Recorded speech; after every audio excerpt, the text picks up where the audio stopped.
દર્શક મિત્રો, મહામંથન મંતવ્ય ન્યૂઝમાં આપનું સ્વાગત છે। ડેડિયાપાડાના આમ આદમી પાર્ટીના ધારાસભ્ય ચૈતર વસાવાનો જેલવાસ લંબાયો છે। આજે ગુજરાત હાઈકોર્ટમાં ચૈતર વસાવાના જામીન મુદ્દે સુનાવણી થઈ હતી। આ સુનાવણી દરમિયાન હવે હાઈકોર્ટના જસ્ટિસ વિમલ વ્યાસ દ્વારા 24 ઓગસ્ટે અંતિમ ચુકાદાની વાત કરી છે। જ્યાં સમગ્ર પ્રકરણ આપને ખ્યાલ છે 2023માં વનકર્મીને મારવાના આરોપમાં ધારાસભ્ય ચૈતર વસાવા સામે સ્થાનિક પોલીસ સ્ટેશનમાં ગુનો નોંધાયો હતો ને ત્યારબાદ તેમને જેલ પણ જવું પડ્યું હતું। જેલ ગયા બાદ ગુજરાત હાઈકોર્ટમાંથી તેમને રાહત મળી હતી। ત્યારે આ સંદર્ભમાં ડે ટુ ડે આ કેસ ચાલ્યો અને નર્મદા સેશન કોર્ટે થોડા સમય પહેલાં ધારાસભ્ય ચૈતર વસાવા અને તેમના સાથીદારોને 7 વર્ષની સજા સંભળાવી દીધી।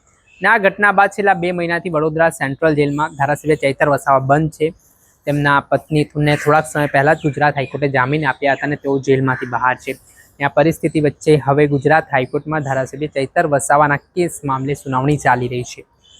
5 ઓગસ્ટે ચૈતર વસાવા પક્ષના વકીલે દલીલ કરી, 7 ઓગસ્ટે સરકારી પક્ષના વકીલે દલીલ કરી અને આજે 10 ઓગસ્ટે વધુ સુનાવણી હતી, જેમાં ચૈતર વસાવા પક્ષના વકીલ અને સરકારી પક્ષના વકીલ બંને પક્ષો દ્વારા દલીલો કરવામાં આવી।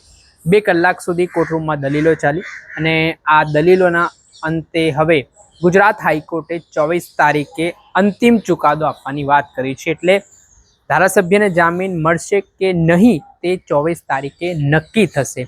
આમાં બીજી તરફ ધારાસભ્ય ચૈતર વસાવાનું જે પદ છે તે પણ જોખમમાં છે, કેમ કે ધારાસભ્ય સામે ગુનો નોંધ્યા બાદ તેમને સજા થઈ છે અને આના સંદર્ભમાં ગુજરાત હાઈકોર્ટમાંથી ધારાસભ્ય ચૈતર વસાવાને જો રાહત નહીં મળે તો તેમનું ધારાસભ્ય પદ છે તે ગુમાવવું પડી શકે છે। અને જો રાહત મળે છે તો આમ આદમી પાર્ટી માટે પણ આ રાહતના અને સારા સમાચાર હશે, કેમ કે તેમના ધારાસભ્ય બચી જશે। એટલે આમાં આદિવાસી સમાજની પણ આજે હાઈકોર્ટ પર નજર હતી કે શું ચુકાદો આવવાનો છે અને તેને લઈને મહત્વપૂર્ણ આજે સુનાવણી થઈને હવે સુનાવણીમાં 24 ઓગસ્ટનો સમય આપવામાં આવ્યો છે। ધારાસભ્યને જામીન મળે છે કે કેમ તે પણ એક મહત્વની બાબત છે।